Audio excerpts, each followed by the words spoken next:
கூடங்குளத்தில் இரண்டாவது அணு உலை செயல்பாட்டிற்கான சோதனைகள் நடத்தப்பட உள்ளதாக தெரிவிக்கப்பட்டுள்ளது.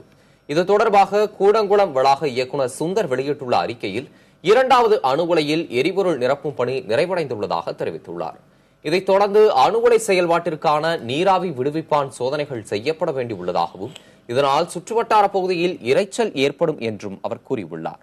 இந்த சோதனைகள் பகல் நேரத்தில் மட்டும் செய்யப்படும் என்றும் சுந்தர் குறிப்பிட்டுள்ளார். முதல் அணு உலை செயல்பாட்டிற்கு முன்னதாக நடத்தப்பட்ட நீராவி விடுவிப்பான் சோதனையின் போது ஏற்பட்ட இரைச்சலினால் சுற்றுவட்டார பகுதி மக்களுக்கு அச்சம் ஏற்பட்டது. ஆகையால் தற்போதைய சோதனை குறித்த தகவலை அவர் வெளியிட்டுள்ளார். முதல் அணு உலை கடந்த பிப்ரவரி 22 முதல் இயக்கப்பட்டு வருவதாகவும், அதில் இதுவரை 950.91 கோடி யூனிட் மின்சாரம் உற்பத்தி செய்யப்பட்டுள்ளதாகவும் வளாக இயக்குநர் சுந்தர் கூறியுள்ளார்.